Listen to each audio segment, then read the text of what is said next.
and I am a mechanical engineer. I did my BTech. I completed in 2019, and in 2020 I prepared. I take 1 year gap and prepared for GATE.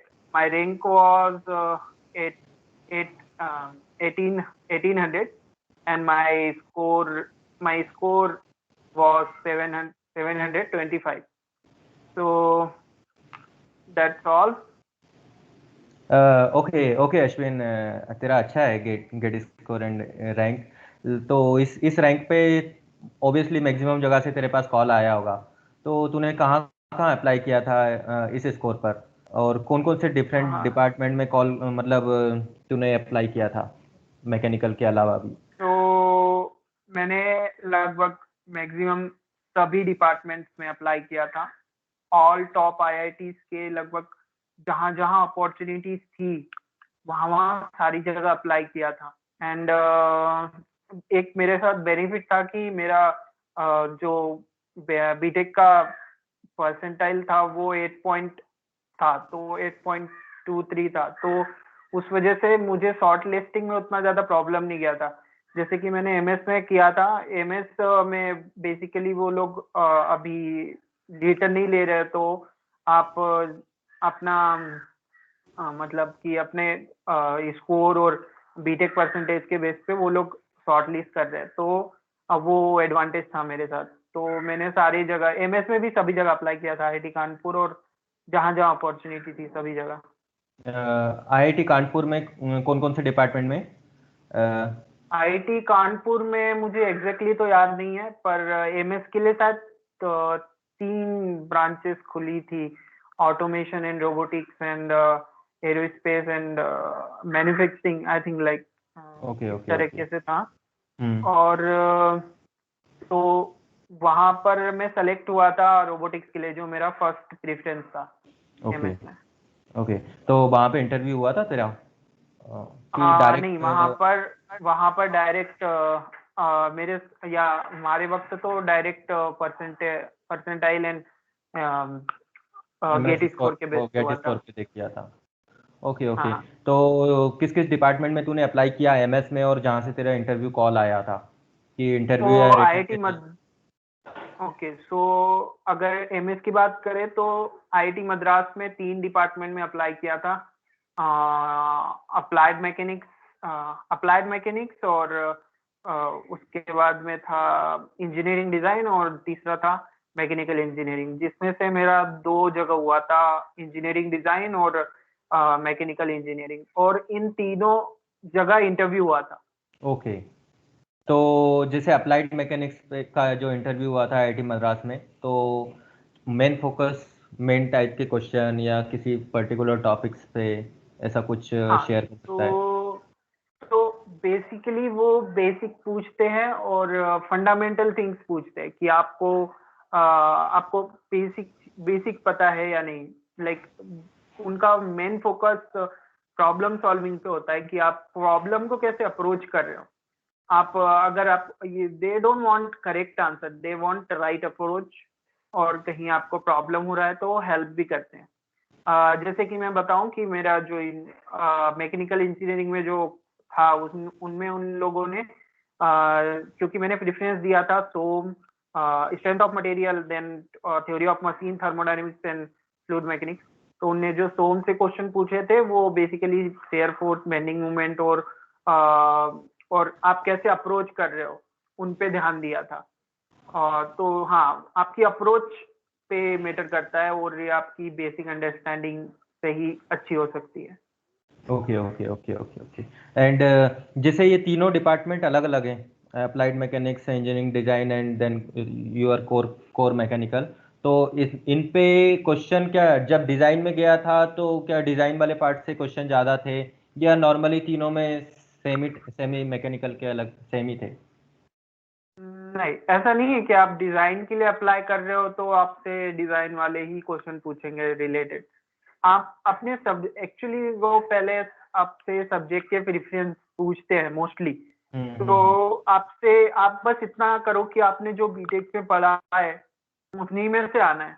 और okay. जो main subject है mechanical engineering के, thermodynamics, fluid fluid mechanics, obviously अगर आप thermal के लिए जा रहे हो तो प्रोबेबिलिटी है कि आपसे ज्यादा थर्मल के क्वेश्चन पूछेंगे, आपने ओके। अगर थर्मल का प्रेफरेंस रखा है तो। या फिर आप डिजाइन में जा रहे हो, मैन्युफैक्चरिंग में जा रहे हो, तो ऑब्वियसली आप ये एक्सेप्ट कर सकते हो कि strength of material and theory of machine से ज्यादा क्वेश्चन बनेंगे। हाँ, ये 4-5 सब्जेक्ट आपके अच्छे होना चाहिए, आपकी अप्रोच अच्छी होनी चाहिए। ओके ओके ओके ओके, ये पॉइंट बहुत अच्छा था। देन अगर इसके अलावा, मद्रास के अलावा और कहीं पे इंटरव्यू हुआ था तेरा? हाँ, एक इंटरव्यू एमटेक के लिए हुआ था आईआईटी गांधीनगर में। ओके। तो वो काफी थोड़ा टफ इंटरव्यू था। टफ इन द सेंस कि वो बहुत डीप जा रहे थे, जैसे कि मैंने उनने फेज रूल पूछा तो मैंने फेज रूल बता दिया। But hmm. फेज रूल उनने पूछा कि ये कैसे डिराइव हुआ, मतलब ओके। कि फेज रूल कैसे डिराइव हुआ, तो ये शायद हमने कहीं नहीं पढ़ा था, हाँ किसी भी हाँ। बुक में नहीं था। या फिर आप किसी भी बुक को उठा के देखेंगे तो फेज रूल का कुछ नहीं है, जस्ट स्टेटमेंट है। ओके तो वो चीज, और काफी टफ था, वो उलझा रहे थे क्वेश्चंस में। It okay might okay be okay depend on the faculty. तो वहां पर नहीं हुआ था मेरा, ओके क्योंकि ओके ओके। देन तेरा आईआईटी मद्रास में हुआ एंड ज़्यादातर जगह से एमटेक का कॉल आया, फिर भी तूने आईआईटी गुवाहाटी चूज करा, वाई? तो ये चीज है कि मुझे रिसर्च में नहीं जाना था। ओके। मैं जॉब ओरिएंटेड था और मुझे प्लेसमेंट के लिए प्रिपेयर करना था। हम्म। बेसिकली प्लेसमेंट चाहिए था, तो उस वजह से मैं एमएस चूज नहीं किया। एमएस एमएस ऐसा है कि बहुत अच्छा है, बट लाइक मुझे नहीं करना था, ओके रिसर्च ओके में ओके। नहीं जाना था, और ऑल्सो टाइम स्पेंड भी 1 साल बढ़ जाता है। हाँ इस हाँ। वजह से मैंने किया कि एमटेक इसलिए चूज हम्म। किया। ओके, तो अभी आईआईटी गुवाहाटी में तेरा कौन सा ब्रांच है? आईआईटी गुवाहाटी में मेरा कंप्यूटेशनल मैकेनिक्स है। ओके। आ, और आईआईटी गुवाहाटी में कंप्यूटेशनल मैकेनिक्स ये काफी बढ़िया ब्रांच है, ओके। अच्छा है। तब आपको जो अभी इंडस्ट्री में चल रहा है, इंडस्ट्री में काफी डिमांड है। मतलब ऑब्वियसली एक्सपीरियंस, आप फ्रेशर है तो आपको प्रॉब्लम है, लाइक कि क्योंकि न्यूमेरिकल मेथड्स एंड कंप्यूटेशन का जो डिमांड है वो है, बट उसमें आपको एक्सपीरियंस बंदों को ज्यादा डिमांड है। आप फ्रेशर हो तो आपके लिए डिफिकल्ट है, बट ओके ओके हाँ। Okay okay okay, nice. तो अगर कोई बच्चा डायरेक्ट ओनली सिर्फ प्लेसमेंट पे फोकस कर रहा है, तो अगर उसके पास कोई ऐसी ब्रांच तू बताए जहाँ से कॉल आया है, तो कौन सी ब्रांचेस चूज करना चाहिए उसे, मेनली मैकेनिकल स्ट्रीम से, कि अगर वो तो, प्लेसमेंट पे फोकस कर रहा है और तो अच्छा प्लेसमेंट मिले? हम्म, तो मैंने जो ऑब्जर्व किया है ये है कि आप, अगर आपको आईआईटी मद्रास, आईआईटी बॉम्बे और हम्म। आईआईटी दिल्ली हम्म। की कोई सी भी ब्रांच, कोई सी भी, मतलब कि जो जिसमें एमटेक, जैसे कि मुझे आईआईटी बॉम्बे से बायोमेडिकल मिला था, ओके। तो मैंने उसको स्किप किया था कि मुझे नॉन कोड में नहीं जाना था। हम्म लेकिन आपको अगर ऐसा रिजिड माइंडसेट लेके नहीं चलना है, अगर आपको बायोमेडिकल चल रहा है तो आपको ले लेना था। अभी कोविड का सिचुएशन देख के मुझे लग हम्म। रहा है कि हाँ। इसमें बहुत स्कोप था जो मैं मिस कर गया। तो आप ऐसी ब्रांचेस का भी देख सकते हैं, जैसे अगर आपको मिल रहा है इन तीनों कॉलेजेस में, तो बेटर है। जैसे कि मुझे आईआईटी मद्रास में ओशन इंजीनियरिंग मिला था, ये ओके। मुझे नहीं करना था, और ये अच्छा हो गया, मैंने लिया भी नहीं हम्म। एमटेक के लिए। पर बायोमेडिकल आईआईटी बॉम्बे में बेस्ट था और बढ़िया था, ये ओके। लेना था। तो हम्म। आप ऐसे आप कंपेयर कर सकते हो, और ऑब्वियसली सीनियर से, या फिर आप ऑब्वियस जहाँ वहाँ के सीनियर से एक बार जरूर कांटेक्ट करिएगा। Okay okay. न्यू आईआईटीज में बच्चे मैकेनिकल स्ट्रीम्स में जा सकते हैं क्या? वहाँ पे तेरे को लगता है अच्छा प्लेसमेंट है, या ज़्यादा अपॉर्चुनिटियाँ मिलेंगी वहाँ पे? अगर आप ऐसा, एक्चुअली आप न्यू आईआईटी, आईआईटी हैदराबाद तक ठीक है। ओके। अगर आपका कम, अगर आप चाहते हो कि स्पेशली मैकेनिकल के लिए बोलूं तो, हम्म आप प्रिफर ना करें कि आप न्यू आईआईटीज में जाए, क्योंकि वहां का प्लेसमेंट उतना बेटर नहीं है। ओके। जैसे कि तो आप हैदराबाद तक ठीक है, हैदराबाद बहुत बढ़िया है, ओके। नंबर 10 तक। इससे बेटर कि आप एनआईटी, अगर आपको पॉसिबल है तो NIT Trichy, NIT okay. Trichy best option है। अगर आपको ओके। ओके। प्लेसमेंट चाहिए तो हम्म। आप एनआईटी त्रिची के लिए जा सकते हो, बहुत बढ़िया। हम्म। आईआईटी से भी बेटर है इवन, अगर आप टॉप की 3-4 आईआईटी छोड़ दो तो एनआईटी त्रिची के लिए आप डेफिनेटली जा सकते हैं। ओके, और कोई सी एनआईटी तू प्रेफर करेगा, क्योंकि अधिकतर बच्चों का तेरे बराबर स्कोर नहीं हो सकता ना। बहुत सारे हाँ, बच्चों का लो स्कोर है, तो उस पे एक ऑप्टिमाइज करके बता सकता है कुछ? एक्चुअली मुझे एनआईटीज के बारे में उतना पता नहीं है, बस मैं नहीं बता सकता कि कितना, बट हाँ, अगर आपको एनआईटी त्रिची मिल रहा है तो हम्म। Definitely go. और आई थिंक मिल जाता है अगर आपको 500 के अराउंड है तो। But okay. हाँ, आपको लास्ट राउंड तक वेट करना होगा। आप होप ना छोड़े, अगर आपको हम्म। कुछ अच्छा ऑप्शन नहीं मिल रहा है तो हम्म। आप वेट करते रहे, वेट ओके। करते रहे, अगर आपको अच्छा ऑप्शन नहीं मिल रहा है तो। ओके। ओके। ओके।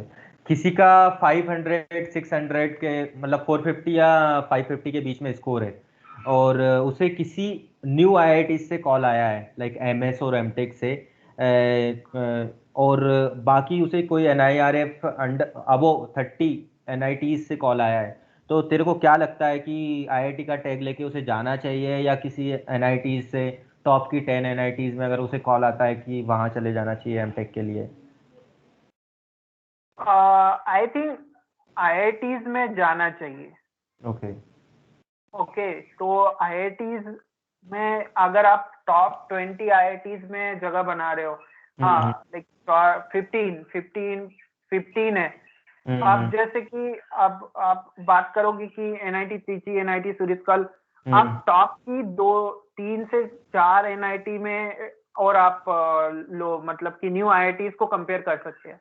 ओके। आपको अब उसके स्पेसिफिक डिजाइन के मतलब उस स्पेसिफिक डिपार्टमेंट के लिए आपको थोड़ा सीनियर से बात करना पड़ेगा वहां के। ओके। आप जैसे कि आपकी टॉप की 3 या 4 एनआईटी या हम्म। फिर न्यू आईआईटी, इसमें आप कंपैरिजन कर सकते हो। ओके। दोनों ही चीज लगभग सेम है, बस आपको आपकी ब्रांच के अकॉर्डिंग, प्लेसमेंट के अकॉर्डिंग चूज करना होगा। ओके। कहीं पे एमएस में इंटरव्यू के टाइम यूजी का प्रोजेक्ट कहीं पे बीच में आया कि, क्योंकि उस टाइम पे अपने टाइम पे कोविड के कारण अपन इतने अच्छे से यूजी का प्रोजेक्ट नहीं कर पाए थे, और लाइक अभी भी 2020 जो 21 के पास आउट हैं जो बच्चे, वो भी इतने अच्छे से यूजी प्रोजेक्ट कंप्लीट नहीं कर पाए, तो अगर कहीं पे आया है तो उसे कैसे हैंडल करेगा कोई क्वेश्चन उस हाँ, पे? तो आपको अपना देखो, मेरे साथ भी हुआ था। डिजाइन मैकेनिकल एमएस के लिए मुझे पूछा था आपका क्या था, और आपने क्या मतलब कि आपने क्या किया था। ओके। तो मैंने बेसिकली मेरा रोल बताया था, और हम्म। मैंने जितना मैंने जो किया था उनको ज्यादा डिटेल में नहीं बताया था प्रोजेक्ट, क्योंकि हम्म। मैंने उतने अच्छे से नहीं किया था। हम्म। हम्म। तो मैंने उनका यूज बताया था, और हम्म। मैंने क्या किया था बस इतना बताया था। जितना आप कम बताओगे उतना कम क्वेश्चंस बनेंगे इस चीज में, स्पेशली इस चीज हाँ में। हाँ हाँ हाँ हाँ। क्यों? क्योंकि अगर आप ज्यादा बताने की कोशिश करोगे तो वो ज्यादा क्वेश्चंस करेंगे। तो ओके। अगर आपने उतने अच्छे से नहीं किया है तो आप कम बताए। अगर आपने सिर्फ इतना पूछा है कि क्या था आपका प्रोजेक्ट, तो आप बस आपका ऑब्जेक्टिव बता दे, इतना काफी है। ओके। और कहीं पे तूने रिसर्च प्रपोजल डाला, रिसर्च प्रपोजल या रिसर्च स्टेटमेंट टाइप का, या स्टेटमेंट ऑफ पर्पस, तो कैसे स्टार्ट किया था बनाना, क्योंकि बहुत सारे बच्चे पूछ रहे थे। एसओपी, हाँ। हाँ, एसओपी एक्चुअली मैंने जितनी जगह डाला उतनी जगह रिक्वायर्ड नहीं था। तो ओके। हाँ, मैंने थोड़ा बहुत देखा था, तो उसके बारे में मुझे आइडिया नहीं है। ओके। ओके। ओके। नाइस, तो अपन लास्ट पे पहुंच गए हैं, ज़्यादा टाइम हो रहा है, तो लास्ट में क्या टिप्स देना चाहेगा, क्योंकि बच्चे अभी बहुत सारे बच्चों का इंटरव्यू कॉल आ रहे हैं, तो अ, तेरे हिसाब से कुछ आखिरी कुछ बातें? ओके, सो पहली जो इम्पोर्टेंट टिप है वो है कि आपको मैक्सिमम नंबर ऑफ प्लेसेस पे अप्लाई करना है। आप चाहे आप चाहे मतलब आपका स्कोर कम हो या ज्यादा हो, आपके पास में अपॉर्चुनिटी है तो एटलीस्ट फिल कर लो। जैसे कि मैंने 25 जगह अप्लाई किया था, जिसमें से मुझे 18 ऑफर थे, 18 से 20 थे। तो ओके आपका भले ही कम स्कोर हो लेकिन आप अप्लाई करो एटलीस्ट। फर्स्ट थिंग ओके आपको ओके। अप्लाई करना है हर जगह। सेकेंड थिंग कि आपको अगर लग रहा है कि मुझे इससे बेटर मिल सकता है तो वेट करो। ओके। और किसी को जैसे COAP का जो लास्ट राउंड जाता है ना, last round and then last round पे भी अच्छा नहीं मिला तो एक एक स्पोर्ट राउंड टाइप का होता है, तो क्या स्पोर्ट राउंड में हाँ किसी को वेट करना चाहिए? किसी का स्कोर अ, कम है उस देखो टाइम पर? जो सीओपी का लास्ट राउंड होता है ना, तब हम्म। तक आपको एनआईटीज का जो होता है, PCM। एनआईटीज का जो काउंसलिंग का रिजल्ट होता है उसका हम्म। फर्स्ट रिजल्ट आ जाता है। ओके। तो आपको पता रहता है। तो हम्म। आपको सीओपी के लास्ट राउंड तक तो जाना ही जाना है अगर आपको अच्छा नहीं मिल रहा है तो, फिफ्थ हम्म। राउंड तक। और हम्म। उसके बाद में आपको एनआईटी का भी वेट करना है। ओके। एनआईटी में आपको, अगर आपका सेकेंड राउंड हो गया, सेकेंड राउंड का रिजल्ट आ गया और सीओ एपी का रिजल्ट आ गया फिफ्थ राउंड हम्म का, तो आप चूज कर सकते हो कि किस में जाना है। Okay okay okay. तो thank you Ashwin, Ashwini sorry, हाँ तूने टाइम दिया है इतना अच्छा, अच्छा लगा ये डिस्कशन। तो कुछ हमारे व्यूअर के लिए बोल दो, सब्सक्राइब वगैरह करने के लिए, बहुत सारे वीडियो आने वाले हैं ऐसे हर एक हाँ, ब्रांच के। please subscribe to Subham's channel. He's a very good person and he is doing something great job. And I will give him the contact, and you can contact me anytime. Please okay subscribe to the channel, and sure. bye. Okay okay okay, thank you Ashwin, Ashwini, okay okay bye, मिलते हैं जल्दी।